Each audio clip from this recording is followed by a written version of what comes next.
दोस्तों नमस्कार। घटना चक्र द्वारा संचालित आरओ परीक्षा पर केंद्रित नव्य धारा बैच के पहले वीडियो लेक्चर में आपका बहुत बहुत स्वागत है। मेरा नाम है आलोक त्रिपाठी।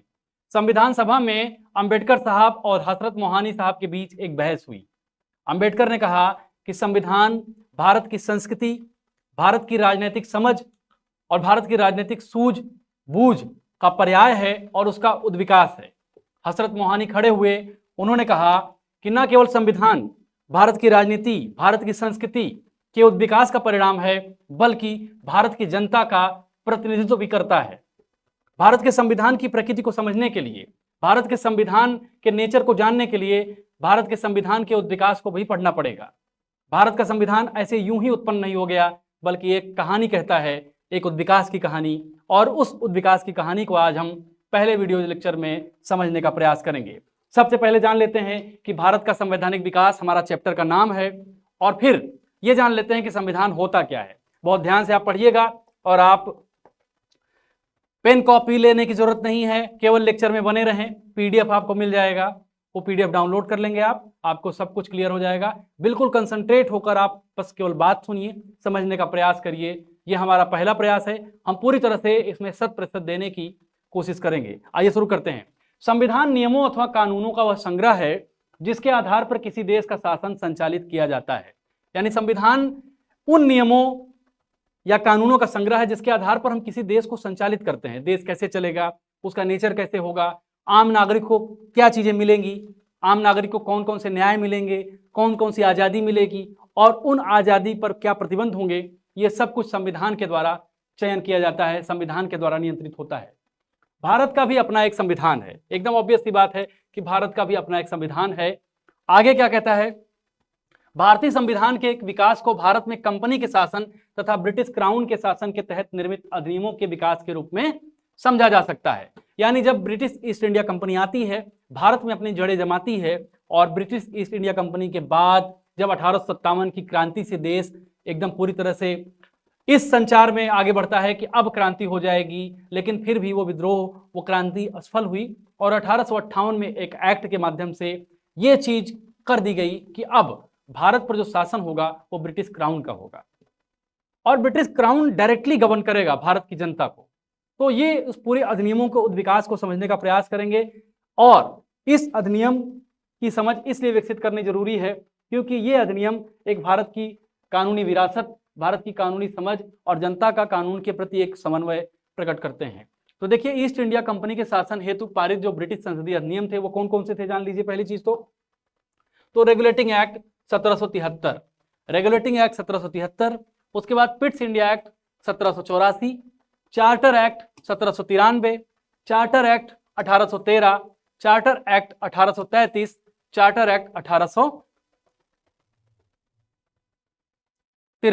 ये जो है, ये किसमें थे, ये ईस्ट इंडिया कंपनी के शासन के लिए जो है पारित अधिनियम किए गए थे। लेकिन फिर 1857 में जब क्रांति हुई, जब रिवोल्यूशन हुआ, जब विद्रोह हुआ, तो ब्रिटिश क्राउन ने समझ लिया कि भैया अब कंपनी के बस का नहीं है, कंपनी अब संभाल नहीं सकती है भारत की जनता।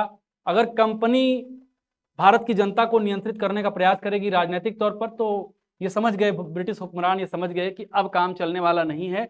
अगर ये भारत की जनता को ये लगेगा कि धीरे धीरे उनका एक्सप्लॉयटेशन बढ़ रहा है, उनका शोषण बढ़ रहा है, उनकी आज़ादी पर नए नए प्रतिबंध लगा रही है कंपनी, तो वो कंपनी को एक्सेप्ट नहीं करेंगे। इसीलिए 1858 का एक एक्ट आया, और भारत शासन अधिनियम, देखिए भारत शासन अधिनियम जो है कंपनी के एकाधिकार को समाप्त कर दिया गया इसके द्वारा। और अब क्राउन, देखिए पहले क्या था, पहले क्राउन, क्राउन का मतलब होता है ब्रिटेन का जो शासन होता है। जैसे भारत में राष्ट्रपति के नाम पर शासन होता है, वैसे ब्रिटेन में क्राउन के नाम पर शासन होता है, राजा। इसीलिए भारत, देखिए ब्रिटेन में राजतंत्र है, लेकिन ये सिंबॉलिक है। ब्रिटेन में जो राजतंत्र है, जो मोनार्की है, वो सिंबॉलिक है, एक्चुअली राजतंत्र नहीं है। भारत एक गणतंत्र है, भारत देश का मुखिया यानी राष्ट्रपति जनता के द्वारा चुना जाता है, इसीलिए वो जो है भारत गणतंत्र है। लेकिन इंग्लैंड मोनार्क है, हालांकि प्रैक्टिकली इंग्लैंड मोनार्क नहीं है, वहां का प्राइम मिनिस्टर, वहां की कैबिनेट सब कुछ करती है, लेकिन वहां एक परंपरा है, एक सिंबल है, और सिंबॉलिक रूप से क्राउन का शासन वहां माना जाता है। तो क्राउन के शासन के तहत यह अधिनियम आए। 1861 का भारत परिषद अधिनियम आया, उसके बाद फिर 1892 का भारत परिषद अधिनियम आया, फिर 1909 का भारत परिषद अधिनियम आया, फिर 1919 का भारत शासन अधिनियम आया, और फिर 1935 का भारत शासन अधिनियम आता है, और फिर 1947 का भारतीय स्वतंत्रता अधिनियम आता है और भारत आज़ाद हो जाता है। हालांकि आज़ादी के साथ साथ बहुत एक बड़ी विभीषिका आई जब भारत दो टुकड़े में बढ़ जाता है। तो ये एक कहानी है जो ब्रिटिश अधिनियमों और भारत की आज़ादी के बीच की यात्रा को दर्शाती है। अब हम आगे बढ़ेंगे और ये समझने का प्रयास करेंगे कि ये अधिनियम क्यों बने, क्या प्रयास थे, इसके अंतर्गत क्या क्या चीजें परीक्षा में पूछी जाती हैं। देखिए, हमने इस चीज को ऐसे प्रेजेंट करने का प्रयास किया है ताकि साइंटिफिकली आपको ये समझ में आ जाए कि प्रश्न क्या पूछे जा सकते हैं। What type of questions can be asked in your exam? This is the most fundamental perspective. ये सबसे महत्वपूर्ण दृष्टिकोण होगा कि एग्जाम में क्या पूछा जाएगा और कैसे पूछा जाएगा, एग्जाम का नेचर क्या होगा, प्रश्न का नेचर क्या होगा, तो इसको समझना बहुत जरूरी है। तो देखिए, अब हम बात करते हैं 1773 के रेगुलेटिंग एक्ट की। हमने देखिए क्रैश कोर्स है, बहुत ज्यादा हमारे पास समय नहीं, आपके पास भी नहीं है। आप अपने बेशकीमती समय को बचाएं और इस बेशकीमती समय को बचाने की दिशा में ये आप समझ लीजिए कि आपको लगातार धीरे धीरे करके आगे बढ़ते जाना है और कम समय में ज्यादा अध्ययन करने का प्रयास करना है। हम आपके साथी हैं, आपका सहयोग करेंगे, मेहनत आप करिए। तो 1773 का रेगुलेटिंग एक्ट जो आता है, हम देखेंगे इससे संबंधित क्या क्या विशेषताएं हैं। देखिए, पहली विशेषता है भारत में ईस्ट इंडिया कंपनी के शासन पर ब्रिटिश सरकार का नियंत्रण स्थापित कर दिया गया 1773 के रेगुलेटिंग एक्ट द्वारा। इस अधिनियम के तहत बंगाल के गवर्नर को बंगाल का गवर्नर जनरल पद दिया गया। क्या दिया गया? बंगाल का गवर्नर जनरल पद दे दिया गया। ये एक दूसरी विशेषता है, आप इसको समझ लीजिए, दिमाग में बैठाइए क्योंकि सवाल पूछे जाएंगे। अब गवर्नर जनरल की सहायता के लिए 4 सदस्यीय कार्यकारिणी परिषद का गठन किया गया। अब सवाल पूछ सकता है कि 1773 के रेगुलेटिंग एक्ट के तहत कितने सदस्यीय कार्यकारिणी परिषद का गठन किया गया? आपको कहना है 4 सदस्यीय। फिर है वारेन हेस्टिंग्स बंगाल का प्रथम गवर्नर जनरल बना। एक सिंपल सा प्रश्न कभी पूछ सकता है, हालांकि अभी बहुत सरल हो गया है, लेकिन फिर भी इसको अपने दिमाग में बिठाइए, कई बार कूट में आ सकता है सवाल। इस व्यवस्था के तहत मद्रास एवं बंबई के गवर्नर को बंगाल के गवर्नर जनरल के अधीन कर दिया गया। यानी बंगाल का जो गवर्नर जनरल होगा उसके अंतर्गत जो है बंबई और मद्रास के गवर्नर जनरल आएंगे। इस अधिनियम के तहत 1774 में बंगाल में एक उच्चतम न्यायालय की स्थापना की गई कलकत्ता में। यह सबसे इंपॉर्टेंट एस्पेक्ट है इस पूरे रेगुलेटिंग एक्ट का। क्या है? क्या है? सुप्रीम कोर्ट बनाया गया। सुप्रीम कोर्ट बनाया गया, वो भी कहां बनाया गया? आपको सवाल पूछ लेगा कोलकाता, सवाल कह देगा दिल्ली, इलाहाबाद और एक आध शहर। तो आपको बताना है कि कोलकाता में 1774 में सबसे पहली बार सुप्रीम कोर्ट को एस्टेब्लिश किया गया 1773 के रेगुलेटिंग एक्ट के द्वारा। ये चीज आप दिमाग में रखिएगा। आगे बढ़ते हैं। इस उच्चतम न्यायालय के प्रथम मुख्य न्यायाधीश कौन थे? सर एलिजा एम्पे थे। देखिए, ये भी एक महत्वपूर्ण एस्पेक्ट आ गया। कौन थे? सर एलिजा एम्पे थे इसके प्रथम मुख्य न्यायाधीश। ये भी आप याद कर लीजिए। अब आगे बढ़ जाते हैं। देखिए, ये चीजें ऐसे ही आपको समझ में आएंगी और आप इसको जो है अपने दिमाग में कंठस्थ करते जाएंगे। Act of settlement 1781। Act of settlement 1781 दूसरा जो अधिनियम है वो ये है, एक्ट ऑफ सेटलमेंट 1781। जब 1773 का रेगुलेटिंग एक्ट लाया गया तो अंग्रेजों ने ये देखा कि जो कंपनी के जो अधिकारी हैं वो बहुत करप्ट हो चुके हैं, घूसखोरी कर रहे हैं, छोटे छोटे घूस ले रहे हैं, रिश्वत ले रहे हैं, ज्वेलरीज ले रहे हैं। तो कंपनी में ये देखा गया कि ये सारी चीजें व्याप्त हो गई हैं। तो क्राउन को ये लगा कि अगर ये सब सारी चीजें व्याप्त होंगी, क्राउन का असली मकसद क्या था? क्राउन का असली मकसद जो था भारत के संसाधनों का शोषण था। भारत के संसाधनों का शोषण था। और भारत के संसाधनों का शोषण कैसे हो सकता है? जब वो कानून बनाए और उस कानून का बहुत बेहतर ढंग से पालन हो तब। तो 1773 में जो कमियां थी वो एक्ट ऑफ सेटलमेंट के द्वारा दूर करने का प्रयास किया गया। रेगुलेटिंग एक्ट की कमियों को दूर करने के लिए लाए गए इस अधिनियम के तहत कलकत्ता की सरकार को बंगाल, बिहार तथा उड़ीसा के लिए भी विधि बनाने का अधिकार प्रदान कर दिया गया। इसका क्या मतलब है? इसका मतलब है कि ये सेंट्रलाइज किया जा रहा है और केंद्रीकृत किया जा रहा है, और केंद्रीकृत किया जा रहा है ताकि जो भी शोषण का माल है सब एक जगह जाए और उस एक जगह से फिर क्राउन पर ट्रांसफर हो जाए। ये एक बहुत इंपॉर्टेंट एस्पेक्ट है, इसको याद रखिएगा। फिर हम आगे बढ़ जाते हैं और देखने का प्रयास करते हैं कि अगला अधिनियम कौन सा है। तो अगला अधिनियम है 1784 का पिट्स इंडिया एक्ट। क्या है? Pitt's India act 1784। इसकी क्या विशेषताएं हैं? इसके तहत भारत में कंपनी के कार्यों एवं प्रशासन पर ब्रिटिश सरकार का पूर्ण नियंत्रण स्थापित हुआ। यानी ब्रिटिश सरकार अब अपने आप को इनका सर्वे सर्वा उसने घोषित कर दिया कि वो कंट्रोल करेंगे चीजों को। इसके द्वारा कंपनी के व्यापारिक और राजनीतिक कार्यों को एक दूसरे से अलग कर दिया गया। यानी कंपनी, देखिए कंपनी पहले क्या करने आई थी भारत में, आप जान लीजिए। कंपनी का उद्देश्य क्या था? ट्रेड।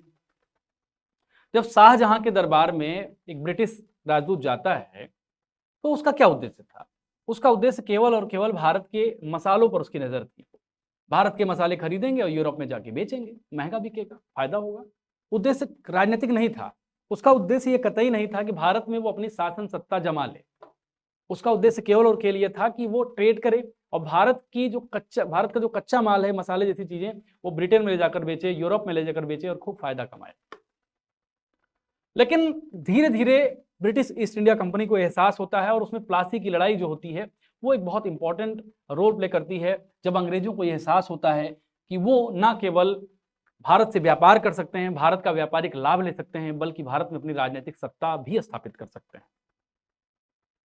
धीरे धीरे उनका लालच और बढ़ता गया और बढ़ता गया, क्योंकि भारत संसाधनों से संपन्न देश, भारत में बहुत सारी चीजें हैं। तो ब्रिटेन को लगा कि भैया अब जो है ट्रेड भी करेंगे, राजनीतिक नियंत्रण भी करेंगे और भारत को एक कॉलोनी भी बना लेंगे। लेकिन फिर धीरे धीरे क्या हुआ कि कंपनी की महत्वाकांक्षा बढ़ती गई, और कंपनी की महत्वाकांक्षा जब बढ़ती गई तो ब्रिटिश सरकार को दिक्कत होने लगी। देखिए एक चीज जान लीजिए, आप किसी व्यक्ति को अपॉइंट करें कि भाई तुम यहां से जाओ, व्यापार करो, ट्रेड करो, और वो जाकर ट्रेड करे, धीरे धीरे वो ट्रेड में बहुत सफलता हासिल कर ले, उसकी महत्वाकांक्षा भी बढ़ती जाएगी। उसको लगेगा भाई हम तो बहुत अच्छा कर रहे हैं, हम तो ऑटोनॉमस हैं। तो जो व्यक्ति नियुक्त किया होगा जिसने, उसके दिमाग में ये आएगा कि भैया ये, इसके दिमाग में ऐसा ना आए कि बुखार चढ़ जाए इसको और इसको ऐसा लगे कि भैया हम ही सब कुछ। तो इस प्रवृत्ति को कंट्रोल करने के लिए ट्रेड और राजनीतिक चीजों को अलग कर दिया गया। क्या? राजनीतिक कार्यों और ट्रेड को। इसको डायरकी भी कहा जाता है, द्वैत शासन भी कहते हैं, कि भारत में सबसे पहली बार द्वैत शासन की प्रवृत्ति जो है वो शुरुआत कहां से हुई? तो आप कह देंगे 1784 से, इस एक्ट के द्वारा द्वैत शासन। और अगर उसको स्पेसिफाई करेगा, विशेष करके पूछेगा, तो आपको ये बताना पड़ेगा कि ट्रेड और पॉलिटिक्स, यानी व्यापार और राजनीति को अलग करने का प्रयास किया गया 1784 के पिट्स इंडिया एक्ट के तहत। एक बहुत इंपॉर्टेंट एस्पेक्ट है, इसको याद रखें। कंपनी के वाणिज्य संबंधी मामलों की देखरेख के लिए एक निदेशक मंडल को अनुमति दी गई।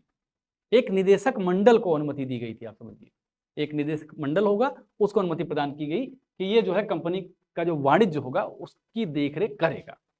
फिर राजनीतिक मामलों के लिए एक नियंत्रण बोर्ड, एक बोर्ड ऑफ कंट्रोल का गठन किया गया। दो चीजें की गई। पहली चीज क्या किया गया? एक बोर्ड ऑफ डायरेक्टर्स का गठन किया गया, जिसका काम वाणिज्य संबंधी चीजों को, कॉमर्स संबंधी चीजों को देखना था। और दूसरा क्या किया गया कि पॉलिटिकल मामलों में के लिए नियंत्रण बोर्ड यानी बोर्ड ऑफ कंट्रोल का गठन किया गया। यानी अब राजा को लग गया कि कंपनी को बहुत आजादी देना ठीक नहीं है। तो ये एक्ट की विशेषता थी। आगे बढ़ जाते हैं, अब आगे बढ़ के देखते हैं। अब देखते हैं हम लोग 1786 का अधिनियम।